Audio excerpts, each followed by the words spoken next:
Muchas gracias, Laura, por tu iluminadora intervención sobre la cuestión reforma y revolución en Rosa Luxemburgo. ¿Abrimos ahora un turno de palabra o esperamos a la segunda intervención?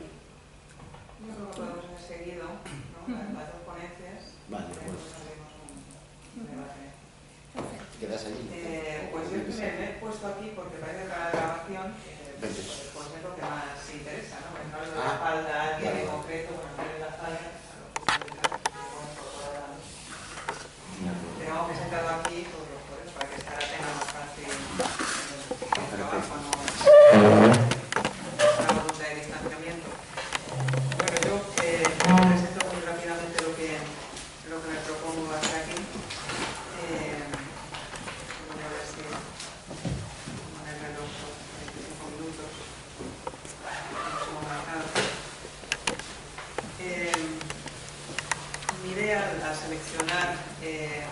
esa parte de la historia de la filosofía que está tan identificada con lo que sería el profetismo judío, la recuperación, digamos, de la validez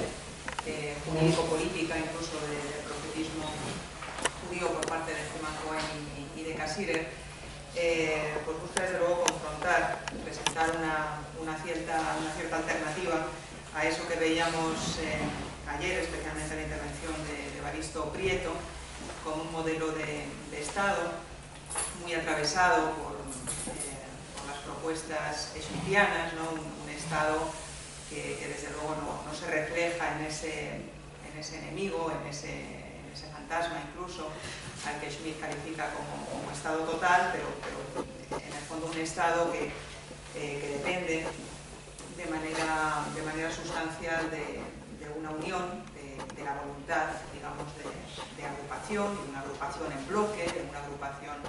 que se enemiste, ¿no? Que sea un bloque de resistencia frente a aquello que Schmitt califica como poliarquía, Estado pluralista, frente a esa idea que tiende a considerar que la virtud del Estado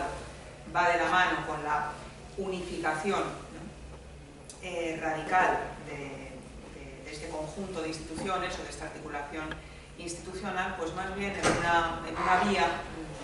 en clave de tradición oculta, por ejemplo con Arendt, que nos lleva de Hermann Cohen a Cassirer, nos encontramos más bien con una propuesta que pretende enriquecer al Estado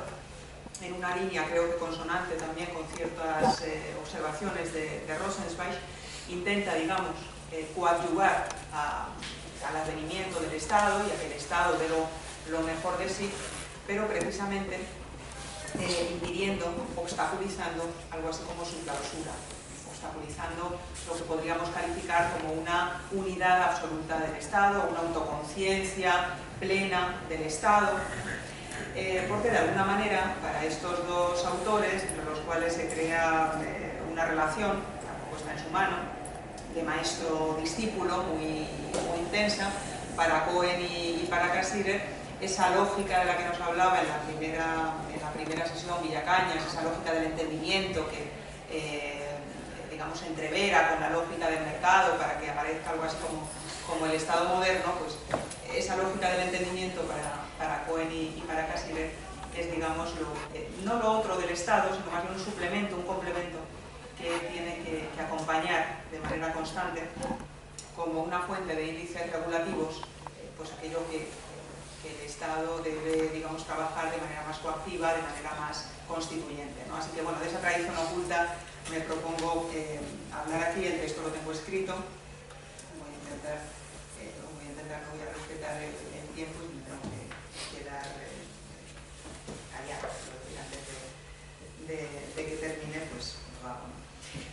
Con frecuencia se ha reprochado a las figuras señeras del neocantismo, como Hermann Cohen y Ernest Cassirer, que una tendencia excesiva a la idealización les habría impedido tener suficientemente en cuenta la envergadura de elementos de fricción que solo puede suministrar la historia y su potencia obstaculizadora de todo proyecto mirante a ampliar la igualdad política y la protección jurídica.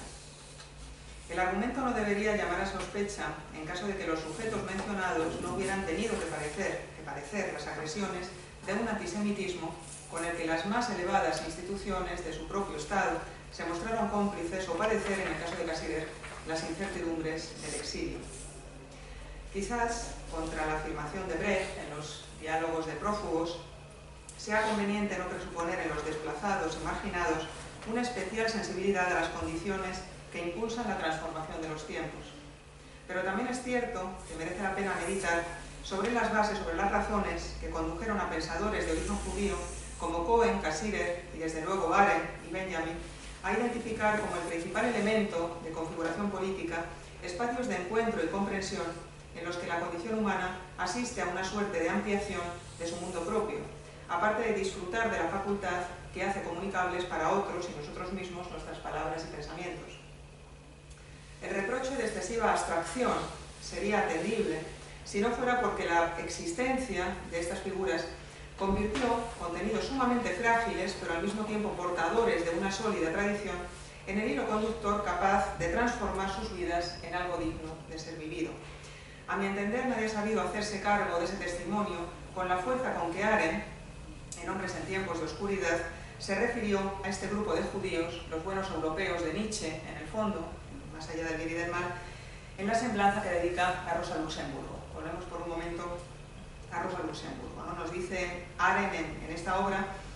y en esta semblanza en concreto, solo Nietzsche, que yo sepa, siempre señaló que la posición y las funciones del pueblo judío en Europa lo predestinaron a convertirse en buenos europeos por excelencia, los buenos europeos por excelencia. Las clases medias judías de París y Londres, Berlín y Viena, Varsovia y Moscú no eran ni cosmopolitas ni internacionales, a pesar de que los intelectuales que se encontraban entre ellos se entendían bajo estas categorías. Eran europeos, algo que no podía decirse de ningún otro grupo. Y esta no era una cuestión de convicción, era un hecho objetivo. La misma Rosa Luxemburg hablaba polaco, ruso, alemán y francés con fluidez y tenía un buen dominio del inglés y del italiano. Ellos nunca comprendieron la importancia de las barreras lingüísticas y por qué el lema «La patria de la clase trabajadora es el movimiento socialista» sería tan desastrosamente equivocado precisamente para las clases trabajadoras. En efecto, es más que desconcertante que la misma Rosa Luxemburg, con su agudo sentido de la realidad y su estricto rechazo de los clichés, no hubiera percibido lo que en principio tenía de erróneo ese lema. Después de todo, una patria es en primer lugar una tierra. Una organización no es un país, ni siquiera en sentido metafórico. Hay realmente una macabra justicia en el posterior arreglo del lema. La patria de la clase obrera, ya no es el movimiento socialista, es la Rusia soviética. Rusia, por lo menos, en una tierra, que puso fin al internacionalismo utópico de esa generación. Me parece que esta semblanza de Arendt sirve bien para situar esa derivada de la ilustración europea que representan Cohen y Cassirer. El texto de Arendt, el texto que acabo de leer, escrito a comienzos de los años 60 del pasado siglo, observa ya con cierta condescendencia la confianza que la misma autora había depositado en los años 40, en los años en los que se pelea con Ben Gurión y sus partidarios y la manera en que están enfocando la fundación del Estado de Israel como un Estado-nación más, en la búsqueda de alternativas fiables frente a la fórmula de ese Estado-nación que sale tan mal parado en los análisis de Arendt, fundamentalmente por cómo ha planteado la integración de las minorías, por cómo no ha sabido resolver ese problema, con vistas a conceder estabilidad al tesoro itinerante que hasta las dos guerras mundiales había constituido la experiencia judía. 20 años después de esos textos que publica en el periódico Aufbau, en ese periódico que editan y que ponen en marcha judíos alemanes exiliados en Nueva York a principios de los años 40, 20 años después, nos situamos ya en los 60, entre los 50 y los 60, Arendt parece desfallecer y rendirse ante la evidencia. El desinterés de la judía Rosa Luxemburg por ofrecer un territorio real, un país que sirviera de laboratorio de experimentación al movimiento obrero, impidió cumplir el sueño socialista en Mitteleuropa. Los ideales de la justicia, la emancipación y la dignidad propia del ser humano no podían consistir únicamente en producciones del espíritu si querían orientar de manera efectiva la existencia humana. Sin embargo, ese grupo de buenos europeos eran los orgullosos herederos de los judíos que Manasseh ben Israel, en Esperanza de Israel, propusiera a Cromwell dejar regresar a las islas, dejar instalarse en las islas británicas, así como una materialización defectuosa del esquema de la colonia que Mendelssohn había preconizado en Jerusalén como el modelo más coherente para expresar el vínculo civil de los judíos con el Estado nacional, un vínculo no necesariamente acompañado del reconocimiento de derechos políticos. Retomemos esta línea de Mendelssohn, procedente también de Manasseh ben Israel, ¿no?, de reclamar para el pueblo judío derechos civiles, pero no necesariamente derechos políticos restrictivos para el tipo de modelo de existencia que quieren realizar los judíos dentro del ámbito nacional, dentro del esquema nacional, ¿no? Es, digamos, la fórmula de la colonia dentro del Estado-nación, pero una colonia que contribuye materialmente y espiritualmente a ese Estado, a los bienes de ese Estado. En todo caso, el pueblo judío en Europa había funcionado de la modernidad al siglo XX como una suerte de exterioridad interior del cuerpo civil que denunciaba con su evidente dinamicidad espiritual y material las limitaciones de la carcasa más pesada del sueño de soberanía moderna. La normalidad para este grupo consistía en convencer a los representantes de la soberanía estatal de lo ventajoso que siempre resulta la escucha del otro y la inclusión de quien por su propia hechura moral es imposible de asimilar coactivamente. Hablamos de una tradición para la que el Estado, entendido como forma total, debía ceder su posición a una noción más matizada de su interacción con la sociedad, nada más alejado de este planteamiento que la reivindicación que Carl Schmitt en 1928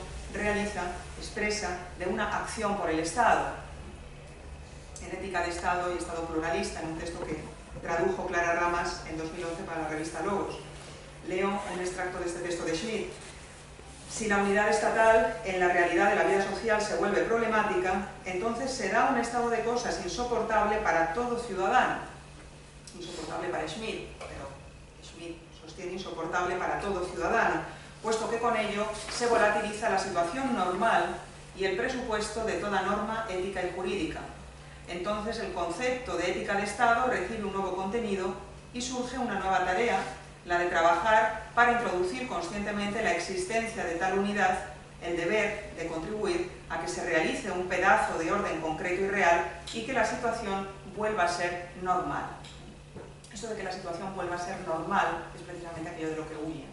Mendelssohn, Cohen, compañía. Entonces, entra en escena, sigue Schmitt,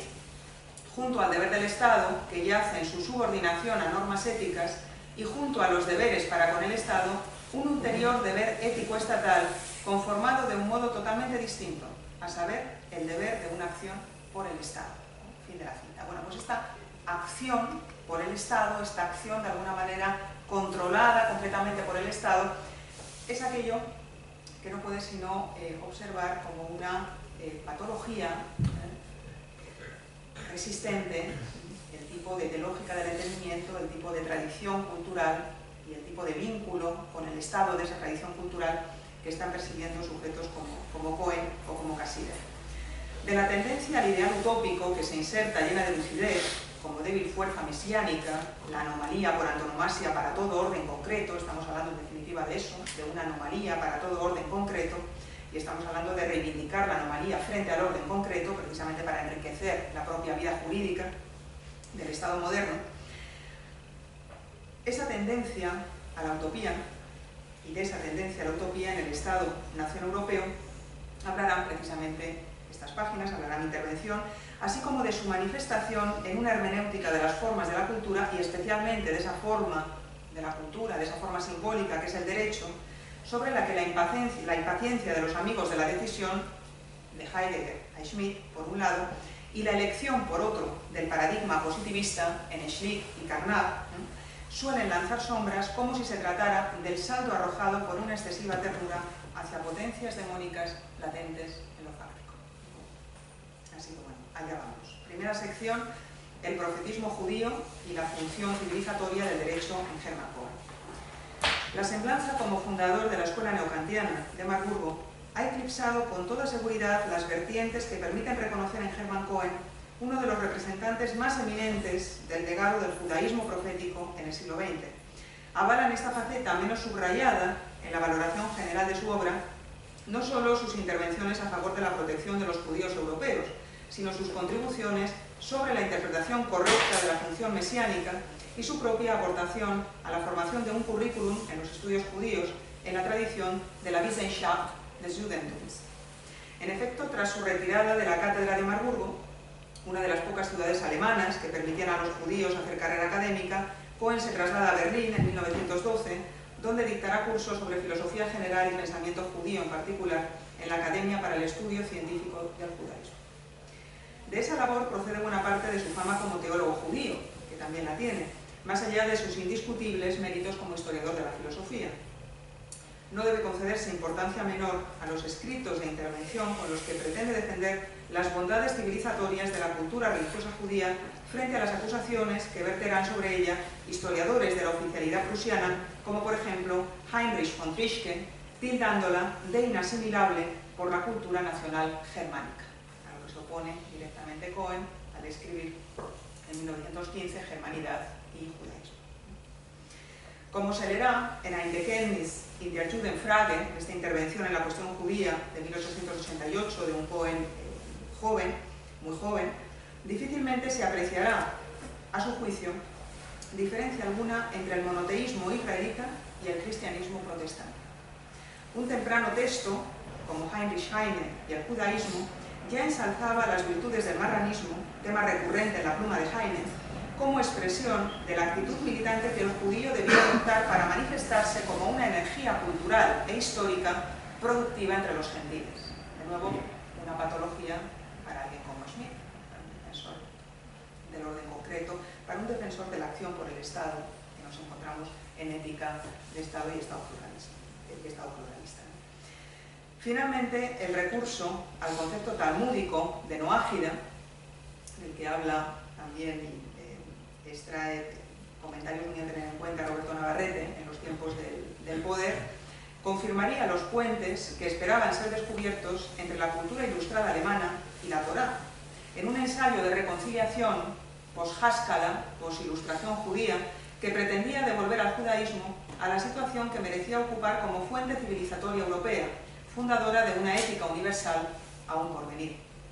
Quizás constituyan un respaldo más a los esfuerzos de Cohen por recalcar los nexos compartidos por el judaísmo y el protestantismo, los reproches que le dirigiera Gershon Scholem, que normalmente pues, lo que critica, generalmente muy valorable, es un filón, al considerar que la visión del judaísmo como un fenómeno puramente espiritual obedecía a una influencia exógena, poco comprometida con la pertenencia a un pueblo y una nación determinados, y poco comprometida con ese amor al pueblo judío que, por ejemplo, le reprocha por su falta a Hannah Arendt, ¿no? Después de Eichmann en Jerusalén,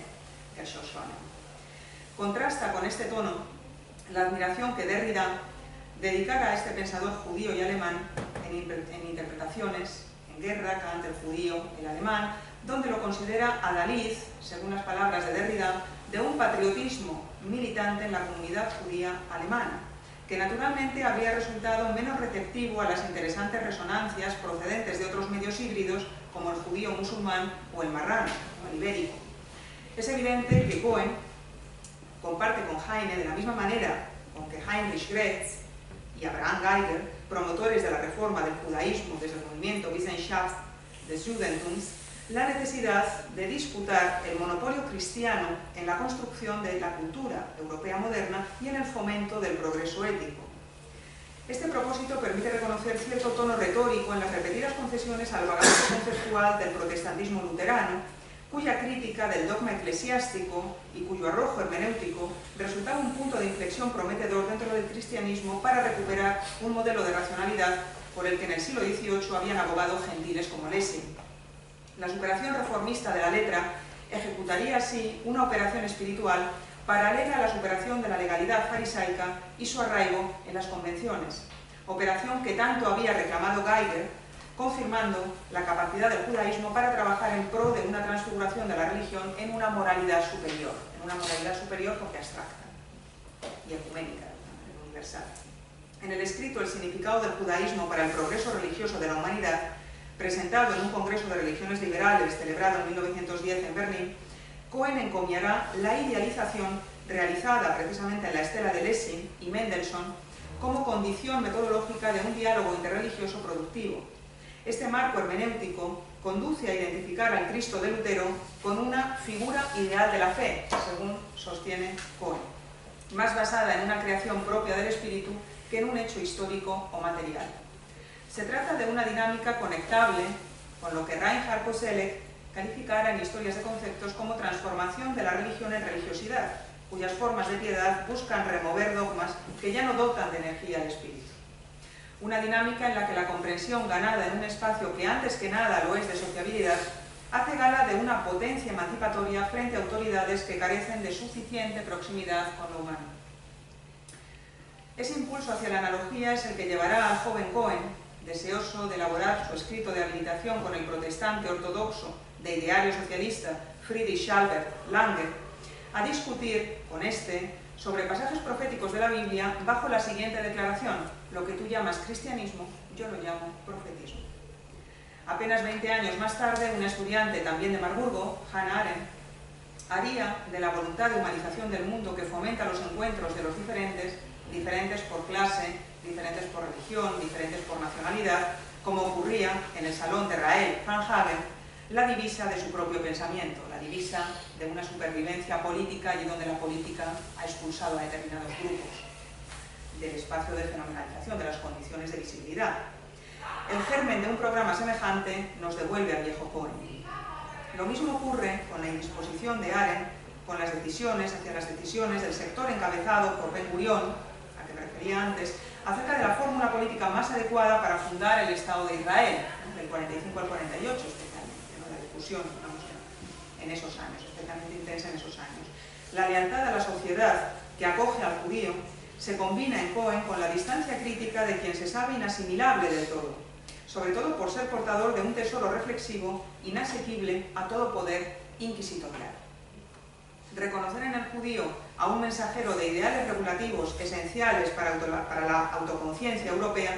se entiende como factor decisivo para la destrucción del antisemitismo, que pretende hacer de la religión y cultura judías un bloque teocrático y ajeno, en absoluto iluminador para la vieja Europa. Nada de eso es así para Cohen. Uno de los momentos estelares de esos trasvases intelectuales cabría identificarlo en el uso que Nicolás de Cusa, el primer filósofo alemán por antonomasia, según sostiene Cohen en El judío en la cultura cristiana, habría realizado de la obra de Maimónides, clave para su propia teoría de los atributos divinos. La Edad Media judía, continúa señalando Cohen, no incurrió en la barbarie de la cristiana, sino que se habría caracterizado siempre por el compromiso con la racionalidad y el teísmo.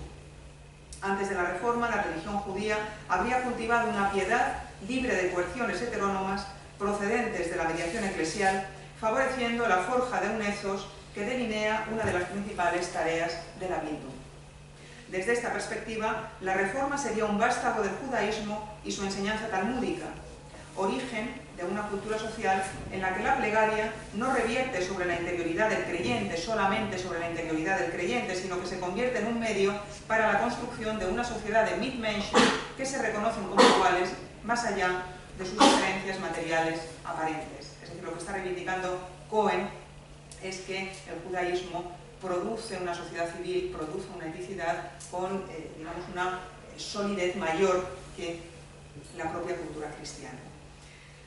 Una de las enseñanzas que Cohen estima especialmente valiosas del profetismo judío reside en el hecho de que el acento no se sitúe tanto en la relación del individuo con Dios, sino más bien en el reconocimiento como humano del prójimo perteneciente a naciones y pueblos vecinos, quintesenciado en el amor divino, en el amor que Dios dirige al pobre y al extranjero. Israel se convierte así en un modelo, en un símbolo de humanidad para Cohen, como leemos en La religión de la razón, a partir de las fuentes del judaísmo, en esa religión dentro de los límites de la mera razón que escribe, casi como legado de su obra de madurez, y ¿no? prácticamente pues, el legado final, la expresión del legado final de Cohen, que se publica en el año 1919. ¿no? Es preciso, asimismo, atender a la teoría de las facultades que subyace a esta arqueología de las coordenadas intelectuales básicas de toda religión, del núcleo teórico que sostiene a toda religión auténtica, en cuyo núcleo, el alma, reconoce Cohen una clara tendencia temporal, y esto nos dice en La religión de la razón a partir de las fuentes del judaísmo. En la página 378, el alma no vuelve hacia atrás, hat keinen Zusammenhang nach rückwärts. decir, el alma no tiene, digamos, una querencia, no tiene un plexo de relaciones que la dirijan hacia el pasado, es decir, el alma no es melancólica, lo cual es mucho decir. El alma no vuelve hacia atrás, su continuidad solo existe en el horizonte del porvenir, en la infinitud de la evolución. He ahí la sabiduría que encierra la sentencia del mérito de los padres. Fin de la cita. Esto es un imperativo categórico. El alma es melancólica, el alma es nostálgica. Le está exigiendo Cohen más bien que no caiga sometida al hechizo de ese tipo de peligros, de ese tipo de tendencias. El estilo de los profetas se revela de la mano de su escucha del futuro, de su escucha del porvenir, como una suerte de antecesor del cosmopolitismo ilustrado kantiano y el humanitarismo universal de Herder, por cuanto exhorta al pueblo de Israel a convertirse en luz y guía de todas las naciones, sobreponiéndose así al sufrimiento derivado de la falta de un Estado propio. El pueblo judío sería, de alguna manera, la conciencia regulativa del conjunto de los Estados nacionales europeos, ¿no? Al menos. La diseminación del pueblo judío desplaza así a Cristo como testigo de una transformación mesiánica que regenere lo que está torcido en el mundo y cuya visión no coincida con una restauración del poder nacional, sino más bien con la supresión de la pobreza que entona la poesía de la compasión social de la que son portadores los profetas. No olvidemos la ideología socialista que acompaña todo el tiempo a Cohen en su práctica de historia de la filosofía. Cohen es consciente de los riesgos de su lectura del profetismo, que bien podría identificarse con un claro espíritu visionario o incurrir en meros devaneos utópicos. Por lo menos se podría acusar de estas dos tendencias, de estos dos errores. Por ello le impone la pauta del derecho, única fuerza en condiciones de reformar la historia al activar la potencia moral, con toda su fuerza, la potencia moral de la Bildung. El siguiente pasaje de Kant's Begründung der Ethik, de la fundamentación kantiana de la ética, es bien elocuente con respecto a la misión civilizatoria e incluso moralizadora que cabe esperar del progreso arbitrado por el orden de lo jurídico. Nos dice, por ejemplo, en la página 505 Cohen, el derecho mismo en sus conceptos e instituciones constituye el contenido de la historia y descubre los problemas sin cuya caracterización rigurosa el concepto de historia permanecería una abstracción vacía, estéril, no verdadera ni científica, una abstracción que el juego con el nombre valor no está en condiciones de animar. Fin de la cita. Nada de lo que aquí se entiende por derecho puede encajar en las coordenadas del derecho positivo que Hans Kelsen propondrá unas décadas más tarde en una Europa conmocionada por la barbarie del totalitarismo nazi. Como ocurrirá en la lectura del derecho kantiano que preconizará otro profesor marburgués, Julius Ebbinghaus, para Cohen carece de sentido desconectar el derecho positivo de su fundamento racional natural, sin el que se convertiría en aquella imagen del fabulista Fedro que Kant recuperara en las primeras páginas de su doctrina racional del derecho, en la primera parte de la metafísica de las costumbres, ¿no? Donde Kant nos dice en el parágrafo B de la introducción de la propia doctrina racional del derecho, una doctrina jurídica únicamente empírica es como la cabeza de madera en la fábula de Fedro, una cabeza que puede ser hermosa, pero que lamentablemente no tiene seso. El proyecto de Cohen reivindica en su elogio del derecho como sistema de relaciones que aleja a la humanidad de su destrucción recíproca una observación que Kant había explicitado en el conflicto de las facultades, donde nos dice Kant, en esta ocasión, nos dice del incremento de la cultura de la legalidad, ¿no? Nos dice que del incremento de esa cultura debería esperarse un descenso de la violencia ejercida por los déspotas y una mejora de la disposición a obedecer a las normas jurídicas. Cito a Kant, sin que por ello, sin que ese progreso, esa disminución de la violencia ejercida por los déspotas y sin que, digamos, esa disminución de lo que podemos considerar como desobediencia civil, sin que con ello quede aumentada a lo más mínimo la base moral del género humano, para lo cual se precisaría, dice Kant, también un nuevo tipo de creación,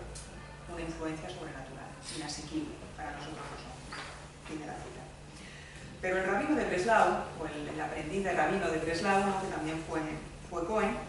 irá más allá de la letra y el espíritu del texto kantiano, al sostener en la obra citada que en el derecho y el Estado la legalidad se transforma paulatinamente en moralidad. Aquí Cohen va más lejos de él. Frente al historicismo, que se entiende a sí mismo como ciencia de la historia de los estados y los pueblos, Cohen, cuya teoría del querer puro finalizaba precisamente con un capítulo dedicado a la humanidad, pretende situar nuevamente al individuo en el plano de la historia, en una nítida respuesta a la lógica de lo histórico propuesta contemporáneamente por autores como Riquet. Ya no es el Estado, nos dice en esta teoría del querer puro, ya no es el Estado, cuya idea está inmediatamente ligada a los pueblos, sino el derecho quien permite captar inmediatamente al individuo humano. El derecho es de manera privilegiada el vehículo de la historia. Fin de la cita. El derecho aparece aquí como una suerte de densidad colectiva que permite al judío contribuir a la conformación de mundo dentro de los márgenes de la historia, representando junto al Estado las dos grandes fuerzas racionales de la cultura, que lejos de remitir a normas que hayan obtenido ya una existencia histórica racional, incluyen los proyectos, los Entwürfe, los esbozos metódicos que siguen teniendo las tareas de la razón humana, aunque éstas no hayan sido aún resueltas de manera racional. De nuevo, la fuerza de lo regulativo frente a lo constitutivo. Arendt se nutrirá de estas mismas fuentes, aunque sin subrayarlas nunca debidamente, como tampoco hace con Cogget, como tampoco hace con Weber. Cuando calibre la respuesta que el judío debe dar al rechazo que le deparan los Estados-nación europeos. Nos referimos al cuidado y atención que alguien como Cohen dirige a los focos de humanidad y comprensión del otro, que ya hemos citado, que la cultura judía ha sabido crear y conservar como ninguna otra, lejos de prácticas filisteas. De la misma manera que ocurrirá con Arendt, y pese a su autoridad intelectual, Cohen encontrará rápidamente la contestación de jóvenes como Martin Buber, defensor de las posiciones sionistas, que en Der Jude, en un artículo publicado en 1916, había comparado la existencia en la diáspora con una vida fantasmática y tildado la síntesis ideal, ese híbrido de germanidad y judaísmo, que sin embargo había encarnado un pensador como Mendelssohn, como el resultado de una falsa conciencia. La respuesta de Cohen se materializa en el escrito Un argumento contra el sionismo, dirigido a esta carta, replicando esta carta de Buber, en la que se percibe como un empobrecimiento de la identidad judía, precisamente su reducción a una nacionalidad más, entre otras. Eso constituiría el olvido de la capacidad del pueblo judío para acompañar como una fuerza especialmente creativa el desarrollo de las naciones europeas, en la estela de Filón y en la estela de Maimónides, en virtud de su receptividad hacia las fuentes del humanismo clásico y de un cosmopolitismo auténtico. Es evidente que aquí resuena el antiguo programa de Mendelssohn en Jerusalén, a saber,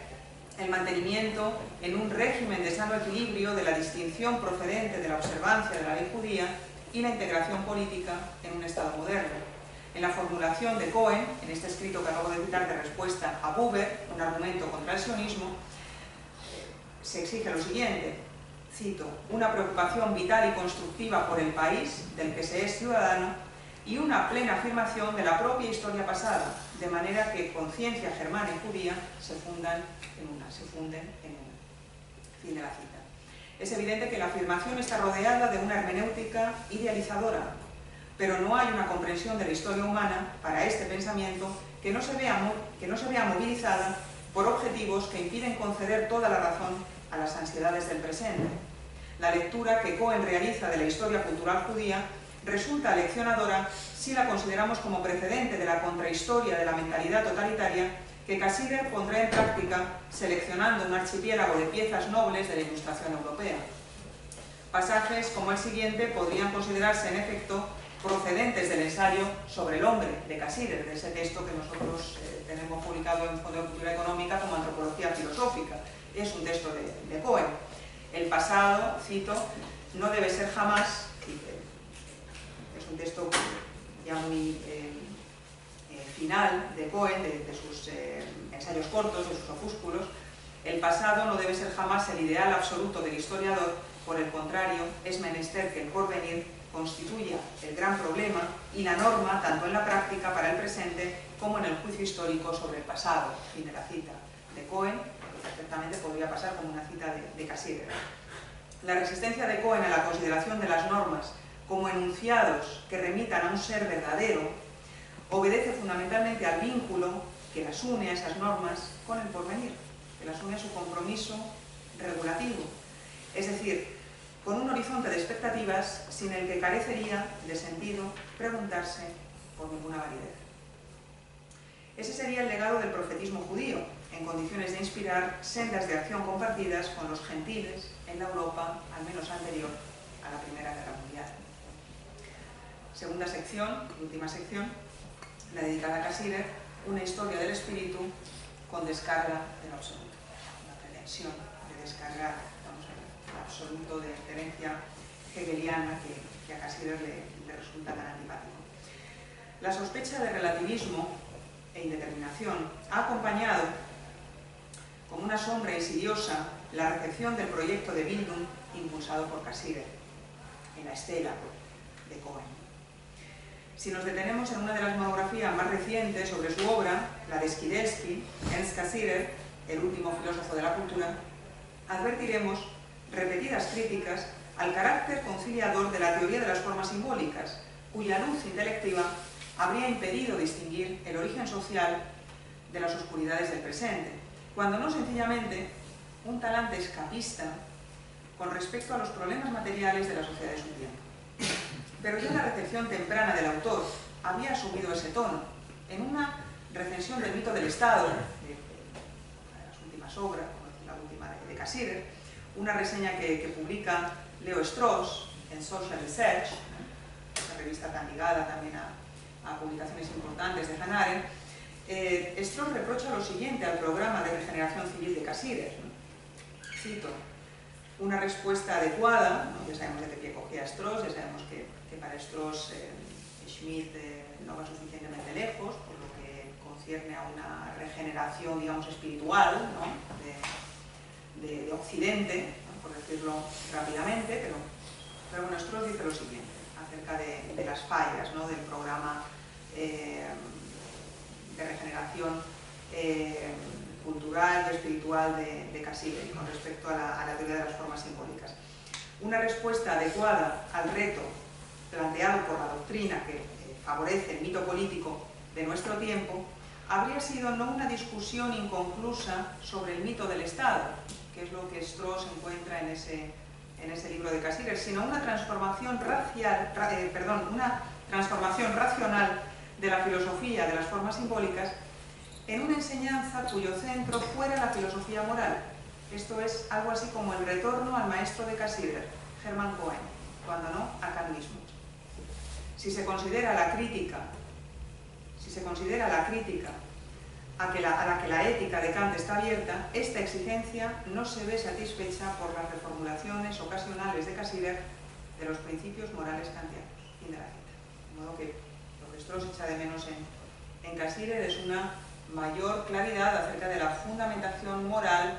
de su teoría de legibilidad de lo civil y de lo cultural. La empresa de fundación ética sugerida por Strauss no responde, sin embargo, a las inquietudes de Cassirer ni a su percepción de lo que sería su vocación filosófica. El 28 de julio de 1934, Cassirer escribe a sus antiguos estudiantes de doctorado, entre ellos Erich Weil, recordemos Problemas kantianos,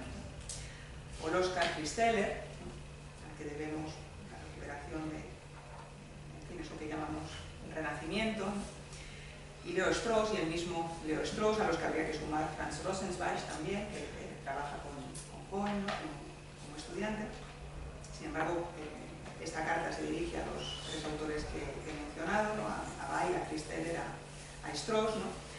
En julio del 34 les confiesa Cassirer a estos antiguos alumnos suyos que nunca se había sentido profesor de filosofía en el sentido tradicional del término. Algo que por otro lado también concierne a alguien como Hannah Arendt. En sus propias palabras, me faltaba la confianza en la posibilidad y en la necesidad de los vínculos escolares en la esfera de la filosofía. Lo cual no deja de ser una frase un tanto enigmática. Pero la desvinculación con respecto a lo escolar le abre a Cassirer precisamente la vía de acceso a las fuentes del profetismo judío, tanto como a las de la Bildung ilustrada, y ambos ejes ayudan a dibujar el itinerario que sigue en el intento de emplear la fuerza de ciertas construcciones eidéticas para modificar disposiciones e inspirar cauces de acción constructivos. Una de las claves para ingresar en el proyecto filosófico de Cassirer consiste precisamente en la estrecha relación y compromiso vital que éste mantiene con la defensa del legado de la escuela neokantiana fundada por Cohen en Marburgo. Las memorias de su mujer, de Toni Cassirer, Mein Leben, mit Ernest Cassirer, recuerdan los esfuerzos de su marido para mantener viva la herencia del idealismo epistemológico y ético de Cohen, de los que el más recordado es, sin lugar a dudas,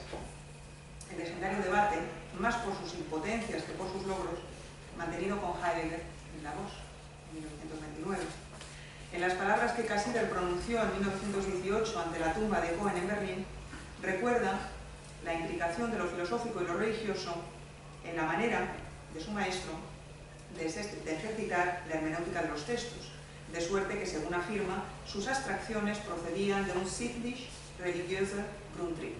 de un impulso fundamental moral religioso. Asimismo, la idea de teoría se encontraba en Cohen atravesada por el propósito de moldear y transformar la realidad. Había un deseo de Gestaltung und Gestaltung der Wirklichkeit. De la misma manera en que su idea de la divinidad era una condición imprescindible para completar el desarrollo de la humanidad, al interpelar directamente a la autoconciencia humana, no sencillamente a la judía, a la cristiana, dentro de la cristiana a la protestante.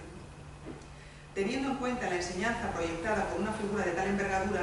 Cassirer interpreta como el producto imperecedero de la filosofía neokantiana la asunción de una tarea ético-política en la que se condensa la propia teoría, la propia idea de la teoría.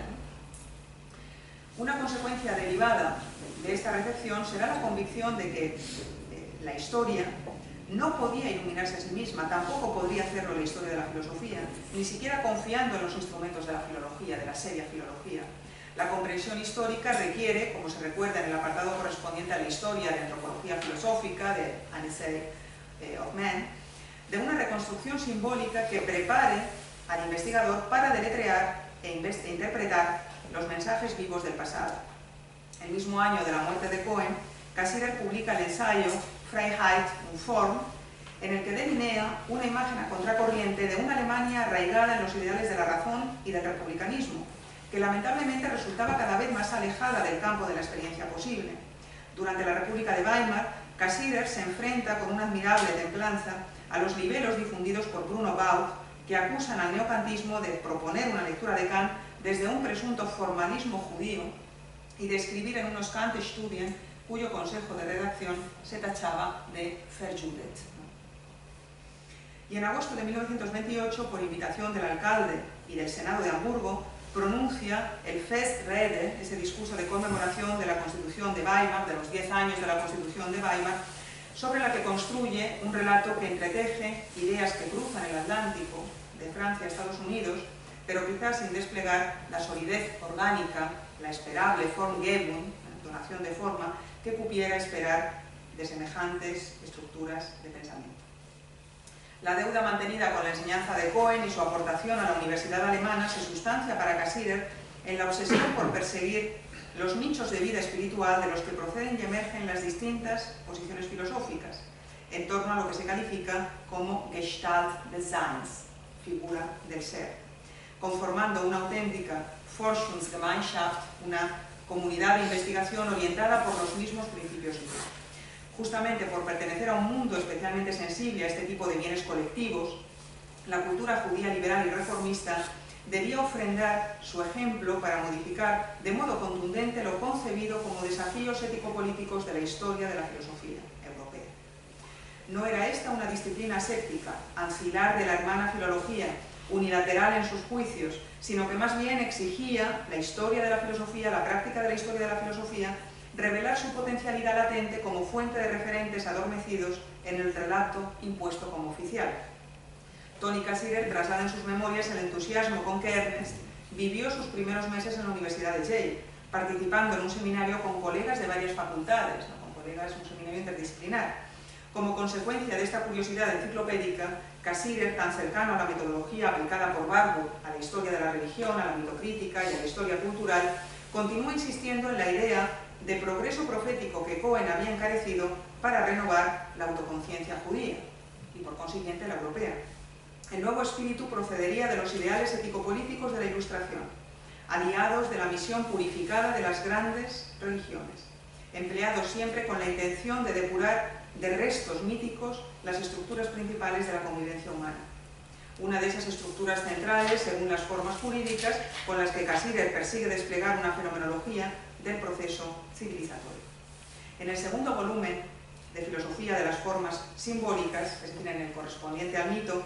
se detiene Cassirer en el punto de inflexión que representa la concepción del tiempo vigente en los libros proféticos de la Biblia frente a las imágenes habituales recurrentes en los salmos. El pathos profético tiende a calificar como superstición la fundación de la fe en emociones como el temor o la esperanza, una percepción que cabe clasificar como potencialmente kantiana. Una nueva intuición del tiempo referida al futuro de la especie humana debería suceder a las metáforas del tiempo cíclico de la teogonía arcaica, como recuerda la sentencia de Isaías 43:18: no recordéis las cosas pretéritas, ni traigáis a la memoria las cosas antiguas, he aquí que yo hago cosa nueva, pronto la conoceréis. Unas frases que perfectamente se podrían poner del lado del elogio de la natalidad, del elogio del nuevo comienzo en el que tanto insiste Aren, ¿no? Por la vía de Virgilio, por la vía de la Eneida, por la vía del Mesías, de Händel, con fuentes culturales propias, ¿no? Este es un texto que cita de una manera especialmente matizada, ¿no? Y que da lugar a observaciones interesantes de Cassirer en este volumen de la filosofía de las formas simbólicas. No es de extrañar el encomio de la ética mesiánica en estas páginas de la obra, que remite al estudio de Cohen posterior a Marburgo, al texto que ya hemos citado, La religión de la razón, a partir de las fuentes judías, ese texto del 19, donde Cohen sostiene lo siguiente: el tiempo se vuelve futuro y solo futuro. Recordemos ese rechazo de la melancolía como pasos, como temple de ánimo de una existencia mínimamente madura, mínimamente consciente de digamos, lo que puede ofrecer a su propio mundo. Tal manera de aproximarse a la historia del pensamiento presenta, como ha señalado profundamente Ned Harhois, autor de un libro que recomiendo mucho, del legado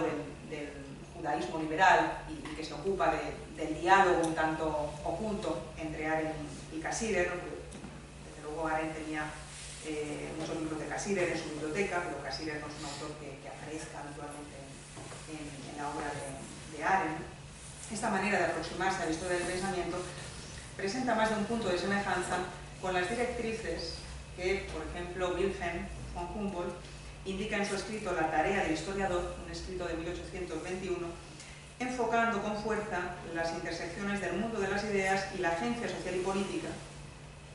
en lo que puede leerse como declaraciones de intención que llevan al historiador a completar, digamos, los extractos y los materiales recuperados del pasado con una visión, con una interpretación que por lo que tiene de hermenéutica pues es, digamos, la aportación activa, la aportación incluso inventiva del historiador, ¿no? Hay un texto en este escrito de Humboldt que también parece escrito por Cassirer, ¿no? El texto dice: la verdad de todo evento descansa en la adición de aquella parte invisible de cada hecho que el historiador tiene que añadir. Hay una parte invisible en los hechos, hay una carga invisible en los hechos que la historia tiene que revelar. Y además cada historia, la historia de cada generación. Contemplado de esta manera, el historiador es activo, dice Humboldt, incluso creativo, no por cuanto produce lo que no existe, sino por dar forma con su propia fuerza a aquello que por mera receptividad no podría haber percibido tal y como es efectivamente. Fin de la cita. Humboldt presenta la tarea del historiador como la del profeta al revés, que había apreciado Friedrich Schlegel en los fragmentos del Ateneo, ¿no? Del Atenoi, pero también como un sujeto hábil en transformar las barreduras del pasado en una planta viva, como declaraba Goethe con admiración en una carta elogiosa hacia el método de Herder en 1775. Cassirer coincide con estos planteamientos cuando sostiene en su antropología filosófica que el pasado histórico debe suministrar respuestas a preguntas, cito, de este texto de antropología filosófica, a preguntas dictadas por el presente, por nuestros intereses intelectuales y por nuestras necesidades morales y sociales presentes. Fin de la cita. La utilidad de la historia residiría, pues, en su capacidad para inspirar acciones a través de la atracción que se desprende de las formas que atraviesan los hechos, más que por la mera concatenación de los mismos y por, digamos, la conexión lógica de la que les podamos dotar, ¿no? Forma parte de este proyecto la insistencia en que la idea de una constitución republicana no constituye un intruso externo para la cultura alemana, al haber surgido y crecido en su propio seno, alimentado por las energías articuladas por la Deutsche Klassische Philosophie. En esta misma línea, el texto dedicado a la filosofía de Moses Mendelssohn, un texto de 1929 redactado para una edición especial de la Enciclopedia Judaica en conmemoración de los 200 años del nacimiento del pensador judío alemán, abunda en las contribuciones que este pionero del Aufklärung realizó en múltiples campos del saber y en la atención a las consecuencias prácticas de la verdad teórica. Asimismo, la distribución de funciones entre Estado y religión formulada en Jerusalén es valorada como una partición necesaria de tareas entre instituciones dotadas de poder coactivo y aquellas destinadas a instruir y a persuadir, que brilla especialmente en el precepto de Mendelssohn según el cual las acciones religiosas no sostenidas sobre disposiciones subjetivas, auténticas, se reducen a un Puppenspiel, a un juego de marionetas, y no constituyen ningún servicio genuino a la divinidad. Cassirer aprecia especialmente la atención que Mendelssohn dedica a la tradición y el contenido espiritual como el Rechtsgrund, el fundamento jurídico, el fundamento del derecho judío, toda vez que no hay obligación sin formación de un ethos colectivo previo. La legislación judía, las reglas que diseñan sus formas de vida, reglas tremendamente estrictas y enseñanzas éticas, todo eso pertenece, por tanto, a la felicidad temporal, a la construcción de la felicidad temporal, pero no se confunden con verdades de razón, por parte de Mendelssohn. Las proposiciones de razón fundamentales, como la existencia de la providencia, la inmortalidad de Dios, la inmortalidad del alma humana,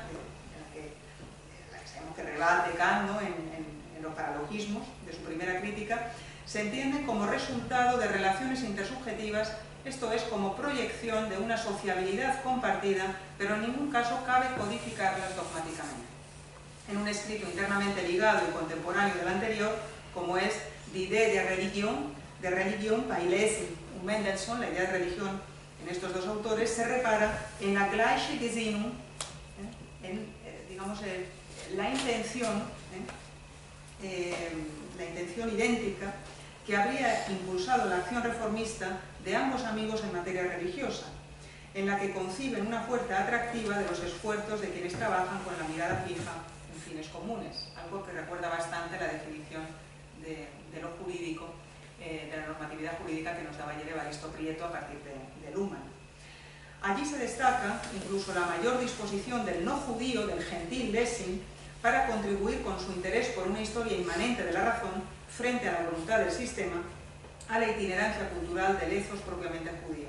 El programa coincide a ojos de Cassirer con el ideal de la Bildung, entendida en términos de Koselleck como un proceso que genera una transformación de la subjetividad a través de la propia reflexión, cobrando conciencia del cambio diacrónico.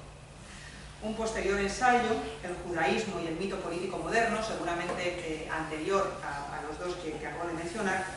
en la revista Contemporary Jewish Record, crítico con el sionismo y emparentado con algunos textos de intervención que Arendt dedica a la misma temática, subraya que el judaísmo fue la primera cultura que por primera vez dio el paso decisivo para romper con una religión mítica e ingresar en una religión ética. Por ello, el mito, resurgido en el siglo XX, proyectó toda su hostilidad sobre esta tradición, interesada en cultivar una vida ética al margen de las reivindicaciones de la sangre y el suelo. La misión histórica que el pueblo judío debe cumplir se expresa en unas palabras de Jeremías, que identifican a Jerusalén con el trono del Señor en torno al que se reunirán todas las naciones. La prohibición del culto a las imágenes, propia del judaísmo y elogiada por el propio Kant en la crítica del juicio, implica el distanciamiento del poder icónico que da vigor al mito, y al mito resurgido en el siglo XX. En efecto, el monoteísmo hebreo considera a Dios como un ser más allá de todos los entes naturales y humanos. En el mito del Estado, por ejemplo, en la páginas 97-98, Cassirer recordará, la ley mosaica presupone un legislador. Sin este legislador que revela la ley y garantiza su verdad, su validez y su autoridad, la ley carece de sentido.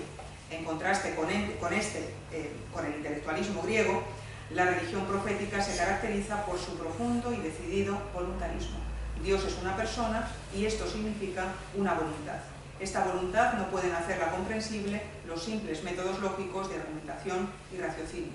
Dios tiene que revelarse, tiene que hablarnos, que darnos a conocer sus mandamientos. Los profetas rechazan cualquier otra clase de comunión con la divinidad. El hombre no puede entrar en contacto con lo divino por medio de la ejecución de actos físicos, por medio de rituales y ceremonias.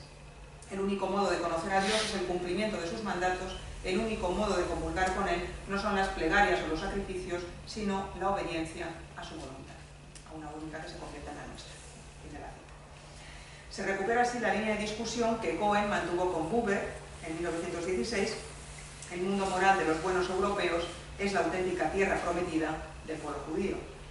Pero también la estrategia de respuesta de los judíos liberales frente a presentaciones de la religión judía como letra muerta por parte de autores como Adolf von Harnack en Das Wesen des Christentums, otro discípulo de Cohen. Leo Baeck preconiza en Das Wesen des Judentums, en un texto de 1905, la capacidad de la cultura religiosa judía para situar al individuo responsable de las consecuencias de sus decisiones en el centro del tablero de la ética y la historia, así como su planteamiento inmanente de la justicia. En la discusión mantenida en la primera etapa del exilio con la escuela de Uppsala y con la obra de Hegerström, que editó Roberto Rodríguez Zaramayo en Plaza y Valdés, ¿no? En Herder. En esta discusión que mantiene con un autor que está enlazado, digamos, con el paradigma del positivismo lógico, representante por tanto de otro índice que junto con Heidegger marcará con fuerza la primera mitad del siglo XX, Karl Sirer muestra su desacuerdo y su pleno desacuerdo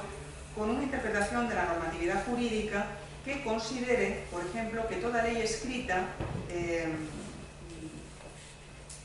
no señala en dirección al futuro, así como que los juicios de valor individuales tienen que reducirse a acontecimientos instantáneos,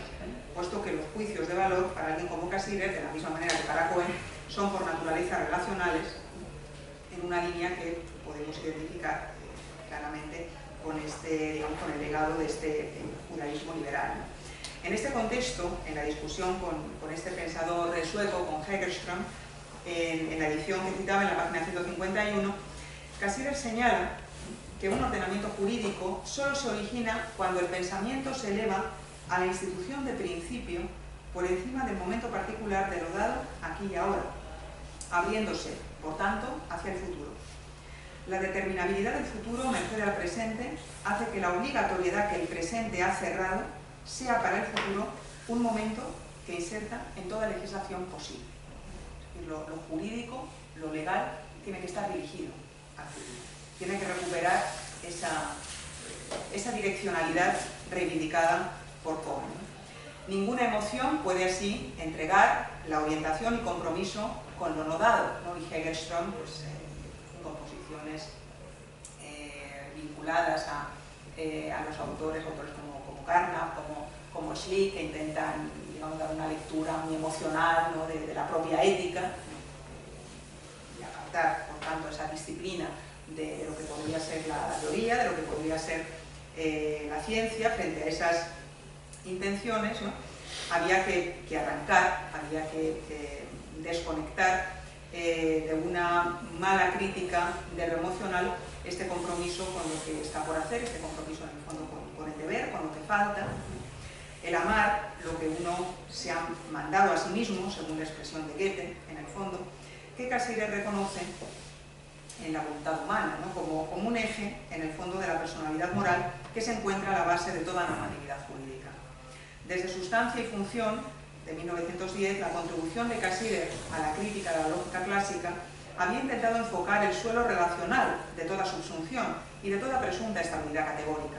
Todo juicio de valor implica para Cassirer, como lo había hecho para Cohen, de la misma manera que para el jurista que reivindica el valor de la humanidad en la propia doctrina jurídica de Kant en Marburgo, Julius Ebbinghaus, en los años 30, una continuidad que se proyecta sobre los tres éxtasis temporales, ¿no? Todo juicio de valor implica esa continuidad. La pretensión de fundar la normatividad de la filosofía práctica en la emotividad, siempre puntual y momentánea, no podía satisfacer a una filosofía simbólica.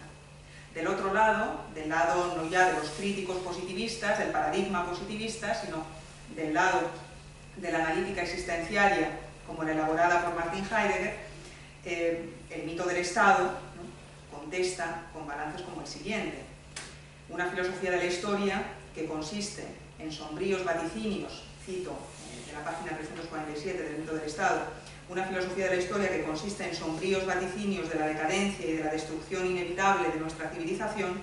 y una teoría que considera la Geborgenheit, ese estado arrojado, no sé si ser arrojado del hombre al mundo, como ese estado de yecto, ¿no?, en el mundo, la traducción de Gauss, como uno de sus caracteres principales, son doctrinas que han abandonado toda esperanza de participar activamente, dice Cassirer, en la construcción y la reconstrucción de la vida cultural del hombre. Semejante filosofía renuncia a sus propios ideales básicos, éticos y teóricos. Luego puede ser empleada como instrumento flexible por las manos de los caudillos políticos. Nada de la comunidad buscada y de la comunidad por venir salvaguardada por el pueblo judío, en su tan paciente como activa diáspora, sobrevivía más que en los márgenes de tales planteamientos del pensamiento, el positivista y el existencial. El elemento judío se erige así en motivo de resistencia frente a un excesivo orgullo de la capacidad de las formas jurídicas y políticas para darse un cierre contundente, así como de un pathos de autoridad inapelable.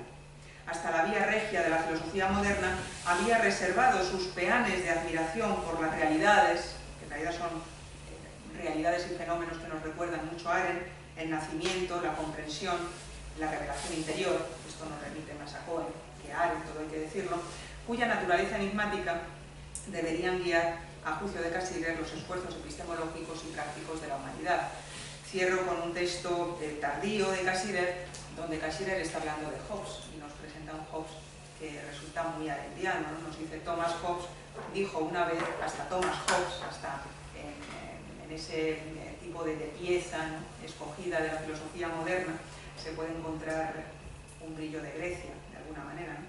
Thomas Hobbes dijo una vez que de todos los fenómenos que nos rodean, el aparecer mismo, subrayado, la apariencia, que algo se muestre, que algo aparezca, es el hecho más llamativo y maravilloso.